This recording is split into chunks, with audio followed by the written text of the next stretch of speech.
जय Malhar news चॅनलच्या सर्व प्रेक्षकांना सपना चौधरीचा नमस्कार।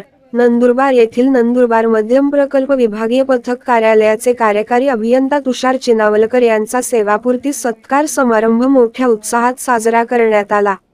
इंजिनिअरिंग कॉलेजमधील प्राध्यापकापासून ते सहाय्यक श्रेणी 1 अभियंता ते कार्यकारी अभियंता 34 वर्षाचा प्रवास। मागील 24 वर्षापासून जलसंपदा विभागात कार्यरत असलेले कार्यकारी अभियंता तुषार चिनावलकर यांचा सेवापूर्ती सत्कार समारंभ नंदुरबार येथील नंदुरबार मध्यम प्रकल्प विभागीय पथक कार्यालयाच्या प्रांगणात साजरा करण्यात आला। सलग 10 वर्षे इंजिनिअरिंग कॉलेज येथे प्राध्यापक म्हणून सेवा तर मागील 24 वर्षे जलसंपदा विभागात कार्यरत अशी 34 वर्षे सेवा देत जलसंपदा विभाग नंदुरबार येथे मागील गेल्या 2020 पासून नंदुरबार मध्यम प्रकल्प विभागीय पथक कार्यालयात 4 वर्षापासून सेवा देऊन नंदुरबार जिल्ह्यातील प्रमुख असे 22 उपसा सिंचन योजना, त्याचप्रमाणे तापी बुराई उपसा जलसिंचन योजना व देहली मध्यम प्रकल्प सारखे प्रश्न सोडविण्यात कार्यकारी अभियंता तुषार चिनावलकर यांना यश प्राप्त झाले। तर नंदुरबार जिल्ह्यातील महत्त्वाचा असा तापी नर्मदा जोड वळण प्रकल्पची मुहूर्तमेढ लावण्यात त्यांना यश मिळाले। तर आगामी 8 ते 10 वर्षात तोही प्रकल्प पूर्णत्वास होणार असल्याची माहिती यावेळी सेवापूर्ती सत्कार समारंभातून त्यांनी बोलून दाखवली।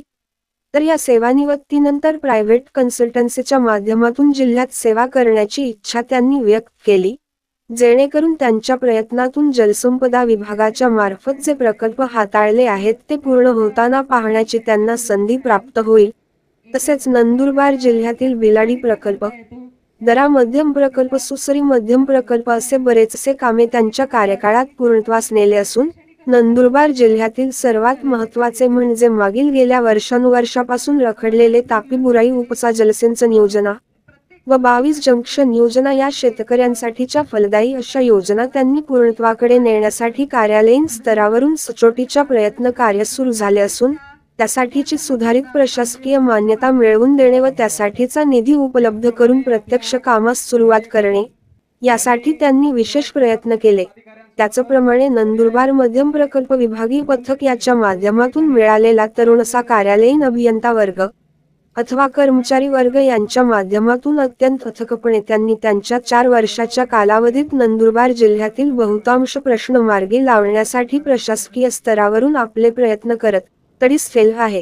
त्यांच्या सेवापूर्ती सत्कार समारोह प्रसंगी नंदुरबार मध्यम प्रकल्प विभागीय पथक कार्यालयातील सर्व अभियंता व कर्मचारी वर्ग तसेच नंदुरबार जिल्ह्यातील तापी बुराई उपसा जलसिंचन योजनांचे पदाधिकारी कार्यकर्ते व 22 उपसा जलसिंचन योजनांचे चेअरमन यांच्याकडून त्यांचा सेवापूर्ती सत्कार देखील करण्यात आला व कार्यालयीन कर्मचाऱ्यांकडून देखील त्यांचा सेवापूर्ती सन्मान सत्कार करण्यात आला।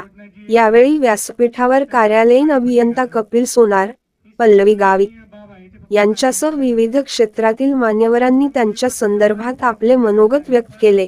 तर कार्यकारी अभियंता तुषार चिनावलकर यांनी आपल्याला नंदुरबार जिल्ह्यातून मिळालेला 22 उपसा सिंचन योजनेचे पदाधिकारी अथवा तापी बुराई उपसा जलसिंचन योजनांचे पदाधिकारी यांच्या माध्यमातून केलेल्या प्रयत्नांना आपल्याला पाठबळ देणाऱ्यांच्याबद्दल त्यांनी समाधान व्यक्त केले। यावेळी नंदुरबार मध्यम प्रकल्प विभागीय पथक कार्यालयाचे उप अभियंता सुभाष गावित, कपिल सोनार, लक्ष्मण वळवी, अविनाश माळशे, किशोर पावरा यांच्यासह कार्यालयीन कर्मचारी कार्यक्रमास उपस्थित होते। तर त्यांच्या कुटुंबियांतील त्यांचे सुपुत्र व जावई व मित्रपरिवार त्यांच्या सेवापूर्ती सत्कार सोहळ्यास उपस्थित होते। सपना चौधरी, जय मल्हार न्यूज, नंदुरबार। तापी बुराई उपसा सिंचन प्रकल्प का पुरा होत नाहीये, अनेकदा असे कितीतरी प्रश्न घेऊन मी साहेबांपुढे आलो। साहेबांनी मला योग्य असं मार्गदर्शन केलं आणि मला सांगितलं की हा प्रोजेक्ट कसा पूर्ण होईल, कोणत्या मार्गदर्शनाने आपण गेलं पाहिजे, नाही गेलं पाहिजे। मी शून्यातून होतो, माझ्या संघर्षाशी कोणत्याही प्रकारचा साहेब कोणतेही घेणं देणं नव्हतं। मी माझं सोशल दुसरं काम बघत होतो। तदनंतर मी माझ्या जीवनाच्या काहीतरी गोष्टींना मी व्यस्त होतो। पण जेव्हा मी हे काम हाती घेतलं तर त्यावेळेस आमच्याकडची जी दयनीय परिस्थिती आहे नंदुरबारच्या पूर्व भागाची, ती बघता आम्ही संघर्षासाठी तत्पर झालो आणि तुमच्याशी आमचा संपर्क झाला आणि त्यावेळेस साहेब तुम्ही आम्हाला योग्य असं मार्गदर्शन केलं आणि अवघ्या 6 महिन्यामध्ये तुम्ही आम्हाला प्रकाशा बुराई उपसा सिंचन प्रकल्पाचा सुप्रमा दिला। त्याबद्दल आम्ही तुमचे नेहमी आभारी राहू। आपले सर्वांचे लाडके कार्यकारी अभियंता श्री चिनावलकर साहेब हे 31 मार्च रोजी सेवानिवृत्त होत आहेत. त्यानिमित्ताने आज आपण त्यामध्ये हा दिवस येतो आणि येणारच आहे. परंतु ह्या दिवशी त्या अधिकाऱ्याला त्याच्या रुजू झाल्यापासून ते आतापर्यंत त्याची पूर्ण टर्म त्यांनी ज्या ज्या ठिकाणी सेवा दिलेली असते, ज्या ज्या ठिकाणी त्याच्या आयुष्यातल्या पूर्ण गोष्टी त्याला ते 1 मिनिटामध्ये रिमाइंड होत असतात. आणि प्रत्येक अधिकाऱ्याला ह्या शेवटच्या दिवशी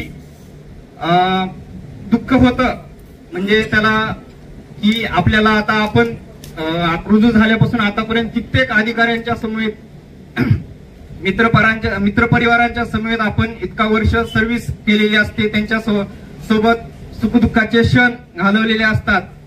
आपण शासकीय सेवेत लागलो तेव्हापासून तर शासकीय सेवेतून जेव्हा निवृत्त होतो तोपर्यंत आपण ज्या ज्या ठिकाणी काम केलेलं असतं त्या त्या ठिकाणची प्रत्येक व्यक्ती प्रवृत्ती ही आपल्याला त्या दिवशी आठवत असते. आपण जर त्या प्रत्येक कार्यालयामध्ये समरस झालेलो असलो तर ते कार्यालय हे आपलंच असतं. माझी पहिली सेवा मंत्रालयात जेव्हा झाली त्या संपूर्ण जलसंपदा विभागामध्ये महाराष्ट्र शासनातर्फे मंत्रालयात काम करायला सहाय्यक अभियंता श्रेणी 1 या पदाचा मी पहिला अभियंता होतो. तोपर्यंत जलसंपदा विभागाकडनं कधीही सहाय्यक अभियंता श्रेणी 1 या पदाला मंत्रालयामध्ये अपॉइंटमेंट दिलेली नव्हती. चॅलेंजिंग होतं की मंत्रालयामध्ये काम काय असतं, काय ट्रेनिंग झालेलं होतं, परंतु ट्रेनिंग शेवटी हे ट्रेनिंग प्रमाणे असतं, त्याच्यामध्ये आपला आपण सोल दिलेला नसतो. मला अजूनही आठवतं माझे पहिले सबऑर्डिनेट सांगले म्हणून जे माझे डेस्क ऑफिसर होते आणि माझे पहिले बॉस जी.के. सुभेदार की जे माझे कार्यकारी अभियंता होते. या दोघांनी शिकवलं मला, कारण मी जॉईन झाल्यानंतर 6 महिन्यांनी सांगले रिटायर झाले. हे मी 2000चं सांगतोय. जुलै 2000ला मी जॉईन झालो. त्याच्यानंतर ते 6 महिन्यात निवृत्त झाले. तेव्हा त्यांनी मला मंत्रालयातलं सगळं कामकाज शिकवलं. आणि जी.के. सुभेदार की ज्यांच्यामुळे मी गेली 24 वर्ष जलसंपदा विभागातला कुठलाही प्रश्न आला, कुठलाही कॉल आला तर त्याचं ड्राफ्टिंग कसं करावं हे मला ज्यांनी शिकवलं ते माझे पहिले अवर सचिव आणि कार्यकारी अभियंता जी.के. सुभेदार. आणि जेव्हा तुम्हाला अशा लोकांचं मार्गदर्शन मिळतं ना तर त्यानंतर तुम्ही स्वतः सुद्धा घडत जातात. तुमची घडण सुद्धा त्या पद्धतीने होत जाते.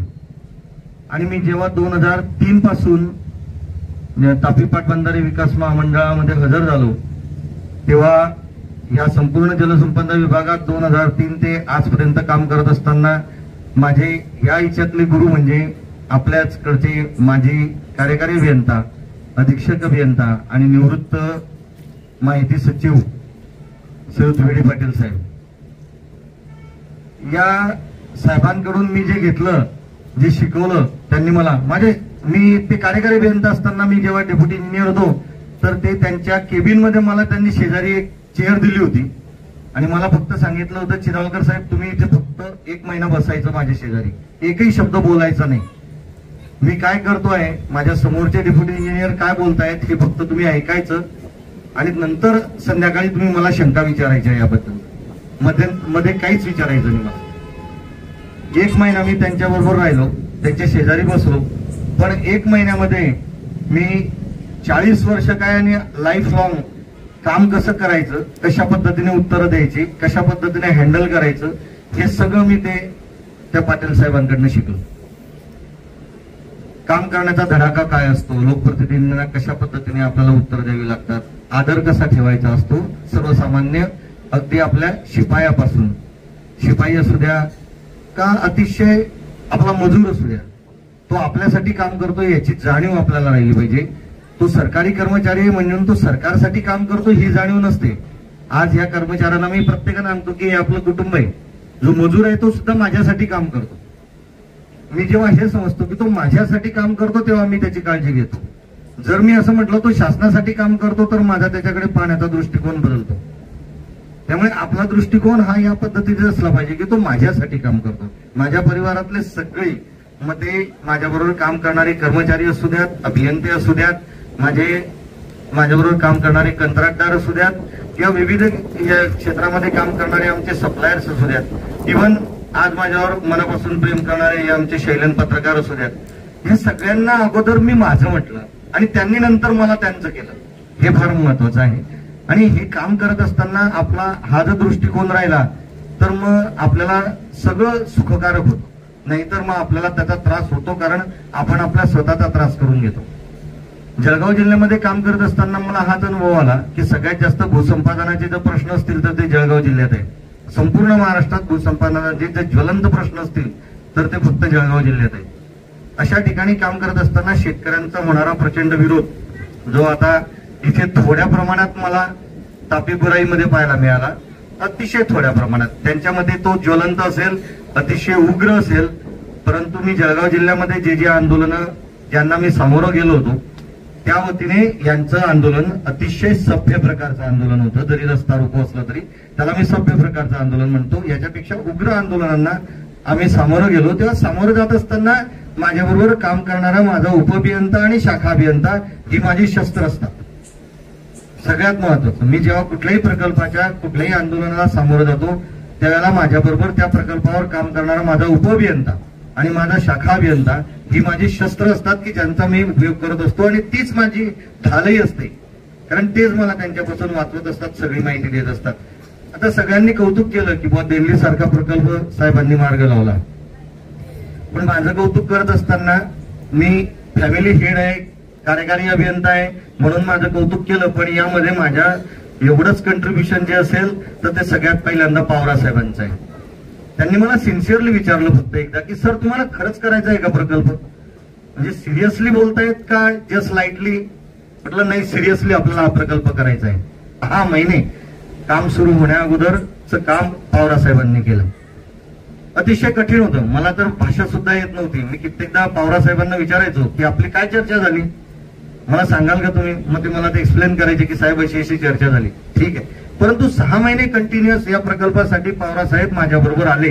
मी जरी जायला तयार होतो तरी माझ्याबरोबर त्यांनी येणं फार महत्वाचं होतं प्रकल्पाचं काम सुरू करताना. आणि प्रकल्पाचं काम सुरू झाल्यानंतर त्यांनी आणि शिंदेराव साहेबांनी जो काही तिथे साईटवरचा फ्रंट सांभाळला तो अतिशय उल्लेखनीय होता. अडचणी सगळ्या ठिकाणी येतात, अगदी तुमचा लोकशक्ती मोर्चा प्रतिभाताई आल्यात, पण सगळ्यांनी मदत केली. तुम्ही जर त्यांना तुमचा दृष्टिकोन, तुमचं काम हे कशासाठी, आम्ही कशासाठी काम करतोय हे सांगितलं तर मला मंत्री महोदयांनी मदत केली, मला प्रतिभाताईंनी मदत केली, मला गावकऱ्यांनी सुद्धा मदत केली की जे आंदोलक होते त्यांनी सुद्धा मदत केली. जसं दीपक पाटील आता यावेळेला म्हणाले त्याच पद्धतीने ते आंदोलन करत होते, परंतु त्यांना जेव्हा समजून सांगितलं त्याच्यानंतर त्यांनी सुद्धा मदत केली.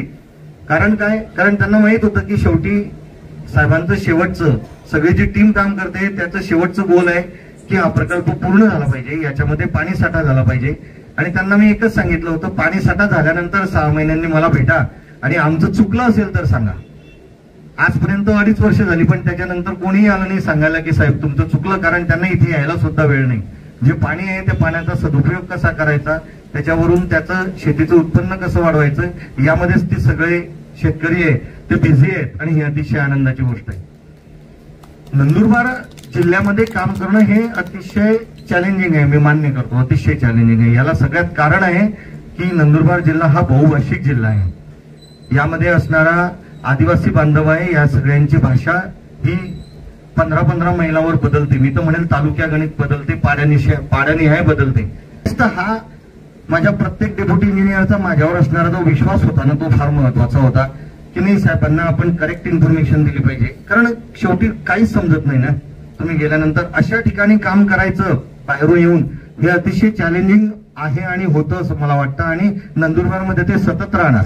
त्याच्यामुळे तुमच्या बरोबर काम करणारा तुमचा उपअभियंता, तुमचा सहाय्यक अभियंता श्रेणी 1 आणि प्रत्येक कर्मचारी याच्यावर तुम्हाला 100% विश्वास ठेवायलाच पाहिजे. जर तुम्ही त्याच्यावर विश्वास ठेवला नाही तर नंदुरबार सारख्या ठिकाणी कुणालाही काम करता येणं शक्य नाही.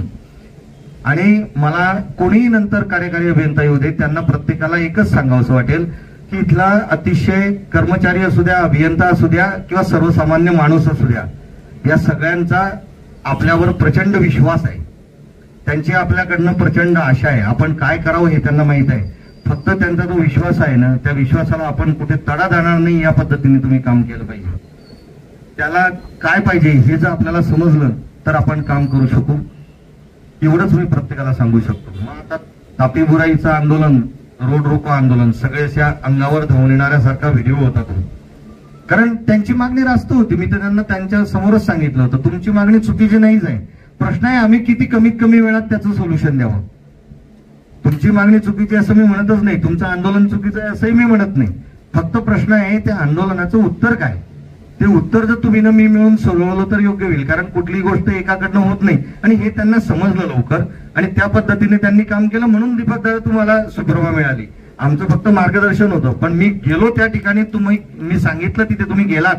मी ज्यांना कॉन्टॅक्ट करायला सांगितलं तिथे तुम्ही गेलात, तिथे त्यांच्याशी बोललात. त्याच्यामुळे योजनेला आपल्याला त्या कालावधीमध्ये सुप्रमा घेता आली. म्हणजेच काय की थोडक्यात कुठलंही काम करायचं असेल तर अधिकारी, पदाधिकारी, आपले लाभार्थी आणि आपले बुडीत क्षेत्रातील लोक या सगळ्यांचा समन्वय लागतो. आणि तो असला तर मग हरिमऊ सारखं सुद्धा आपल्याला सोल्युशन काढता येतं, की जे वळवी साहेबांनी त्यावेळेला तिथे काढलं होतं. म्हणजे वळवी साहेबांचा तिथला असणारा संपर्क, ते तयार आहेत साहेब, आपल्याला अशा पद्धतीने पुढे जावं लागेल. तुम्ही अजून एक स्टेप पुढे जा. तुम्ही जर पुढे गेलात तर आपण अजून पुढे जाऊ. हा जो माझं एक म्हणणं आहे, आपला जो संवाद असतो आपल्या कर्मचाऱ्यांशी, हा अतिशय महत्वाचा असतो. जोपर्यंत तुम्ही बोलणार नाही, जोपर्यंत तुम्ही संवाद ठेवणार नाही, तोपर्यंत तुम्हाला कुठल्याही प्रश्नाचं सोल्युशन मिळणार नाही. चुकीचं असेल, मला मान्य आहे चुकीचं आहे. जसं पल्लवीने सांगितलं की कित्येक कॉल ते घेऊन आल्यानंतर ते चुकीचे असतात. चुकीचे असल्यानंतर मी तिला सांगतो ओके काय हरकत नाही, हे चुकलंय, कुठे चुकलंय ते करेक्शन करून देण्याची तुमची तयारी पाहिजे. फक्त चुकलंय म्हणून चालत नाही. ते चुकलंय दुरुस्त कर असं म्हटलं आणि तिला जर येतच असतं तर तो कर्मचारी तुमच्याकडे कशाला आला असता. नुसतं चुकीचं आहे असं म्हणायचं, दुरुस्त करून आण. अरे पण काय दुरुस्त करून आण हे पण त्याला सांगावं लागतं. ते सांगण्याची तयारी असली की तुमचा कर्मचारी 100% चांगलंच काम करत असतो. पण ते सांगायची तयारी ठेवावी लागते. त्याला कुठलाही राग येऊन चालत नाही की तुला एवढी, तुम्ही ग्रॅज्युएट झाला, तुम्हाला इतक्या वर्षाची सर्व्हिस झाली, तुम्हाला कळत नाही का. हे शब्द त्याच्यासाठी नसतात. कारण आपल्याला सगळ्यांना मिळून काम करायचं असतं. मी अगोदरच सांगतो की सार्वजनिक बांधकाम विभाग किंवा दुसरे कुठलेही विभाग आणि जलसंपदा विभाग याच्यामध्ये काम करण्यामध्ये प्रचंड फरक आहे. जलसंपदा विभागामध्ये कोणताही कार्यकारी अभियंता, कोणतेही वरचे अधिकारी हे मी केलं असं कधीच म्हणू शकत नाही. कारण जलसंपदा विभागामध्ये जे काही कामं होतात, जे काही रिझल्ट येतात, हे सगळे एकत्रित एक टीमवर्क म्हणून येतात. जसं मी तुम्हाला सांगितलं दिल्ली प्रकल्प, जसं मी आता तुम्हाला रापापूर सांगितलं, इव्हन इच्छा गव्हाणचं काळ्या मातीचा प्रश्न किती टिपिकल, माझ्या डोक्यापर्यंत आला सुद्धा नाही. प्रश्न आहे मला माहित आहे. कॉन्ट्रॅक्टर मला फोन करतोय, साहेब ते बघाव सर हार्टिंगचा जरा प्रॉब्लेम आहे. ओके, फोन त्यांचा बंद केला, सुहास गावित साहेबांना लावला, साहेब निश्चिंत राहा, उद्या सोल्युशन निघून जाईल. हा जो शब्द असतो ना, साहेब निश्चिंत राहा, उद्या त्याच्यावर सोल्युशन निघून जाईल, एकदम निश्चिंत झोपता येतं मला. कारण कसं आहे, तो त्याच्यावर मी दिलेला विश्वास आहे की मला माहित आहे की उद्या सुहास गावित साहेब त्याच्यावर सोल्युशन काढणार आहे. आणि काढलं, नाहीतर इच्छा गव्हाण सारखाही प्रकल्प झाला नसता. त्यांनी सगळी ती पूर्ण हार्टिंग केसिंगची जी काही आम्हाला लाईन लावायची होती ती एकट्या सुहास गावित साहेबांनी लावली. सुहास गावित साहेब त्यांच्याबरोबर फक्त काय करू एवढंच सांगा, असिस्टंट फक्त काय करू एवढं सांगा. हे सगळ्या गोष्टींमध्ये टीमवर्क आहे. नाव फक्त चिनावलकर साहेबांचं आहे, पण प्रत्येक प्रकल्पामध्ये माझी टीम आहे आणि जे काही यश आहे हे आपलं सगळ्यांचं आहे. आणि म्हणूनच महामंडळ स्तरावर आपण ज्या इतक्या प्रकल्पांच्या सुप्रमा दिल्यात, खरंच सी साहेबांनी, ईडी साहेबांनी, बेलसरे साहेब जे आज सेक्रेटरी आहेत, यांनी पूर्ण मीटिंगमध्ये सगळ्या कार्यकारी अभियंत्यांसमोर, अधीक्षक अभियंत्यांसमोर आपल्या विभागाचं कौतुक केलं की इतक्या या कालावधीमध्ये इतक्या सुधारित प्रशासकीय मान्यता शासनाला सादर करणारा एकमेव विभाग आहे की त्याला फॉलोअप करून सुद्धा हे याचा पाठपुरावा करतायत आणि सुप्रमा तयार करून देत आहेत. तर याच्यावर काय माझ्या सह्याच आहे. फक्त तुम्हाला आलेल्या अडचणींनाच मी सोय केली, तुम्हाला उत्तर दिलेलं आहे. अदरवाईज तिथे जाणं, चर्चा करणं, तो प्रकल्प मार्गी लावणं हे सुद्धा तुमचंच काम आहे आणि ते तुम्ही करताय. त्याच्यामुळे तिथे सुद्धा त्या स्तरावर सुद्धा आपल्या विभागाचं कौतुक केलं जातं. ज्या वेळेला अशा ठिकाणी मी एकटा बसलेला असतो आणि जेव्हा विभागाचं कौतुक केलं जातं ना, त्यावेळेला मग ऊर भरून येतो. त्यावेळेला मग मला आपली डिव्हिजन आठवते की यस, माझी टीम किती स्ट्रॉंग आहे. 22 उपसांचं काम करायचं म्हटलं, प्रत्येक कॉन्ट्रॅक्टर आठवतो. प्रकाश भाई इथे स्वतः आलेत, सगळ्यात जास्त अनुभव त्यांचा आहे त्या 22 उपसांचा. अतिशय क्रिटिकल आहे. आज काम होईल, उद्या काम होईल, प्रत्येक वेळेला मनात भीती आहे मी आता जे दुपारी सोनाराव साहेबांना बोललो ते हेच होतं की आपल्याला एक योजना आपण फक्त पूर्णत्वास नेतोय, विंध्यवासिनी उपसा सिंचन योजना, परंतु प्रत्येक योजना आपल्याला या पद्धतीने नेलं जाईल याचं तुम्ही नियोजन करा. मी त्यांना सांगितलं. एकाचा तुम्हाला मी फक्त अनुभव दिलाय की कशा पद्धतीने पुढे न्यायची, अशा आपल्याला 21च्या 21 पुढे न्याव्या लागतील.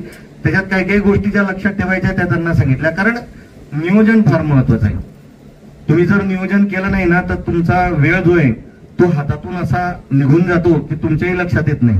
मला माझी 4 वर्ष इथे 3.5 पावणे 4 वर्ष कशी गेली कधीच समजत नाही. इव्हन काय मला माझ्या 24 वर्षाचा कार्यकाळ कसा झाला हा सुद्धा मला समजत नाही. मला वाटतंय की अजून मी आताच 1-2 महिन्यापूर्वी शासकीय सेवेत रुजू झालोय. कारण तुम्ही काम करत राहिला तर तुम्हाला कधीही कालावधी असा टेन्शन वाटत नाही. कारण वेळ जो आहे ना तो वेळ तुम्हाला स्वतः आपण जर कामात बिझी ठेवलं तर मग तो वेळ जो आहे तो जातो आणि त्याच्यामधून काहीतरी योग्य अशा पद्धतीने बाहेर निघतं.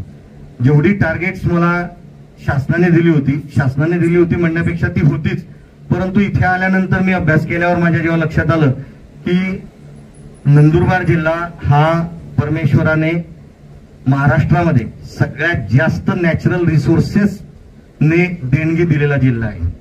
जेवढं पाणी आज नंदुरबार जिल्ह्यामध्ये वाहतं, साठा नाही म्हणत आहे मी, वाहतं असं पाणी पूर्ण महाराष्ट्रामध्ये फक्त नंदुरबार जिल्ह्यामध्येच पाहायला मिळतं. नंदुरबार जिल्ह्यासारखी सकस जमीन तुम्हाला महाराष्ट्रात दुसरीकडे कुठे मिळणार नाही. पश्चिम महाराष्ट्रामधल्या प्रत्येक जिल्ह्याला टक्कर देऊ शकतो असा एकमेव म्हणजे नंदुरबार जिल्हा आहे. एवढं नंदुरबार जिल्ह्यामध्ये पोटेन्शियल आहे, म्हणून तुम्ही साखर कारखाने मोजताय आणि अजूनही तुम्हाला 10 वर्ष साखर कारखाने मोजायचे आहेत. कारण इतक्या मोठ्या प्रमाणात ऊसाचं प्रोडक्शन इथे होतंय, त्याला कारण आहे इथली जमीन आणि इथे मिळणारं पाणी. आपल्या प्रत्येक प्रकल्पावर ऊसाचं क्षेत्र प्रचंड आहे. आपण त्यांना पाणी देत असू किंवा नसू, ग्राउंड वॉटर रिचार्ज झालेला आहे, त्याच्यानंतर त्यांना नदी नाल्यांमधून पाणी येत आहे. आणि अशा याच्यात नर्मदा तापी वळण योजना असू द्या किंवा 5 TMC असू द्या, यांचा पाणी वापर करायचा आपल्याला 2024च्या आत ते एक मोठं शिवधनुष्य होतं माझ्या दृष्टीने. कारण आंतरराज्यीय जो करारनामा झाला होता त्यानुसार 24 मध्ये त्याचं रिव्ह्यू होणार होता आणि 24च्या आत आपल्याला त्याचं पाणी वापराचं काहीतरी नियोजन करायचं होतं. आणि या कामी मला आपले आजचे आदिवासी विकास मंत्री अतिशय मोलाचं मार्गदर्शन केलं. त्यांना मी ज्या ज्या वेळेला ज्या प्लॅटफॉर्मवर उभं राहायला सांगितलं की सर प्लीज आपण जरा इथे चलतात का, तर आता तुम्हाला सांगतो या दोघांना घेऊन मी SLTAC ला पण गेलेलो आहे, या दोघांना घेऊन मी महामंडळातही गेलेलो आहे.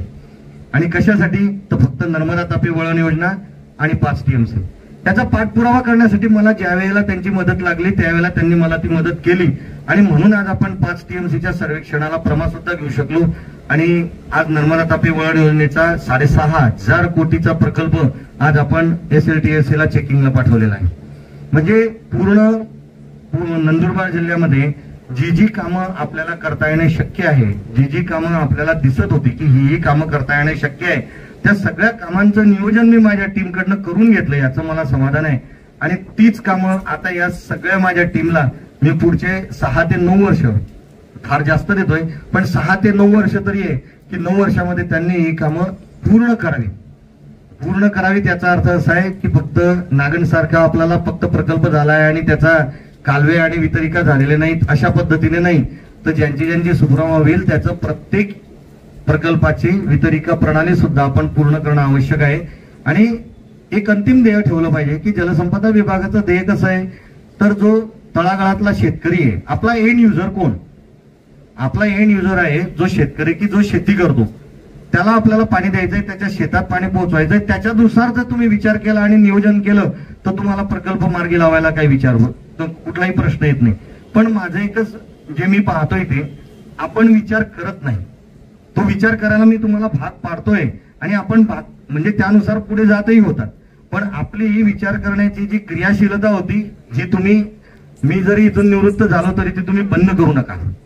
नाहीतर काय असतं की साहेब सांगत होते म्हणून आपण करत होतो आणि त्याच्यानंतर आता दुसरं काही बोलत नाही म्हणून आपण करायचं नाही. तुम्ही तुमच्या जिल्ह्यासाठी काम करा. कारण माझा मॅक्झिमम स्टाफ हा नंदुरबार जिल्ह्यातलाच रहिवासी आहे. आपण आपल्या जिल्ह्यासाठी काय केलं ना असं प्रामाणिकपणे विचारलं पाहिजे. मी जळगाव जिल्ह्यासाठी माझ्या भरपूर काही केलंय. मी असं खुलेआम उभं राहून लोकांना सांगू शकतो की मी जळगाव जिल्ह्यासाठी काय काय केलेलं आहे. ज्या मी उपसा सिंचन योजना केल्या, ज्या मी लघुपाट बंधारे प्रकल्प केलेत, सर्व काही माझ्या लघुपाट बंधारे प्रकल्पांची यादी, मंत्रालयामध्ये प्रमा दिलेल्या प्रकल्पांची यादी, त्याच लोकांनी माझ्यावर केलेलं प्रेम, मला दिलेले कित्येक पुरस्कार, मॅडमने जे सांगितले ते फक्त मी त्यांना आता माझ्याजवळ फोटो होते ते 2-3 सांगितले. प्रत्येकाने भरभरून प्रेम दिलं, पुरस्कारही दिलेत. पुरस्कारांसाठी तर माझ्या घरात ठेवायला म्हणजे तुम्ही आलात नंतर तुम्ही दाखवेल तुम्हाला माझ्याकडचे सगळे पुरस्कार की ज्याचा मी इथे डिस्प्ले केलेला नाही. सगळ्यांनी ते भरभरून प्रेम दिलेलं आहे. प्रश्न कसा आहे, तुम्ही काम करत राहा. हे कौतुक जे असतं ना, हे कौतुक कामाचं आहे, हे कौतुक व्यक्तीचं नाही. आपण जेव्हा बसतो आणि मी प्रत्येकाला सांगतो, व्यक्ती नाहीये. तुम्ही आदर देतात ना ते त्या खुर्चीला देताय, तुम्ही आदर देताय ना त्या पदाला देताय. ते पद महत्वाचं आहे, ती खुर्ची महत्वाची आहे, त्याच्यामध्ये बसणारा व्यक्ती महत्वाचा नाहीये. त्यामुळे ते पद काय काम करतं हे महत्वाचं आहे. त्या पदानुसार जे असेल त्यानुसार आपण काम करावं. आपण पण एखाद्या पदावर असतो, त्या पदाची आपण जर जबाबदारी ओळखली तर मग काम करणं फार सोपं जातं. आता मानसे साहेबांबरोबर मला दुसऱ्या एका कुठल्याही प्रकल्पाबरोबर प्रत्यक्ष साईटवर काम करण्याचा काही अनुभव आला नाही. सगळ्यात महत्वाचं, ह्या साहेबांनी तर डिव्हिजनला आतापर्यंत अतिशय चांगलं मार्गदर्शन दिलेलं आहे. आमच्या कुठल्याही केसमध्ये, आमच्या पेमेंटमध्ये आम्ही कुठे काही असं अव्यवहारिकपणे शासनाच्या दृष्टीने काही काम करतोय असं काही त्यांनी निदर्शनास आणलेलं नाही. आणि सल्लामसलतीनेच पुढे जाण्याचा जो आपला एक मार्ग आहे तो त्यांचा सुद्धा आहे. त्याच्यामुळे जेव्हा आमच्या लोकांना जेव्हा आवश्यक असेल तेव्हा जिथे असेल तिथे त्यांनी माझ्या सगळ्या अभियंता वर्गाला मदत केलेली आहे. ते त्यांचंही काम करतायत. कपिल सोनारांचं तर काय सांगायचं, ते मी जेव्हा सर्व्हिसला लागलो तेव्हा ते एवढे होते. त्यांचे वडील हे माझे मित्र, पी.के. सोनार साहेब हे माझे सिनियर मित्र म्हणण्यापेक्षा ते माझे वरिष्ठ मित्र. त्यांच्याकडे बघून मी MID मध्ये कशा पद्धतीने काम करायचं असतं, कामामध्ये किती डेडिकेशन द्यायचं असतं, काय गोष्टी ऐकायच्या असतात, काय गोष्टी सोडून द्यायच्या असतात, आणि सगळ्यात महत्वाचा म्हणजे त्यांचा संयम. तुम्ही जर पी.के. सोनार साहेबांना ओळखत असाल तर त्यांच्याकडनं घेण्याचा गुण म्हणजे संयम. कितीही समोरचा अधिकारी निगेटिव्ह म्हणत असेल, काम करत नसेल, त्याच्यामध्ये मुद्दे काढत असेल, त्याच्यावर रिमार्कवर रिमार्क काढत असेल, तरी सुद्धा डोक्यावर तसाच बर्फ ठेवून, हो साहेब मी करून आणतो, आज नाही मी उद्या आणतो, परत मी करून आणतो, 50 वेळेला जरी सांगितलं तरी 50 वेळेला ते प्रपोजल तयार करून त्या साहेबांसमोर ठेवण्याची तयारी जी आहे ना, हे शिकवलं ना मला ते फक्त पी.के. सोनार साहेबांकडनं. आम्ही बघून शिकलो ते काय करतायत, ते कशा पद्धतीने करतायत, चिल कसं राहतात, की राग यायला पाहिजे. म्हणजे मला राग यायचं की साहेब यांना काय बोलतायत, आता शीता यांनी गरम व्हायला पाहिजे. बाहेर गेल्यावर ते आम्हाला सांगायचे तसं नसतं चिनावलकर, ये इकडे बैस.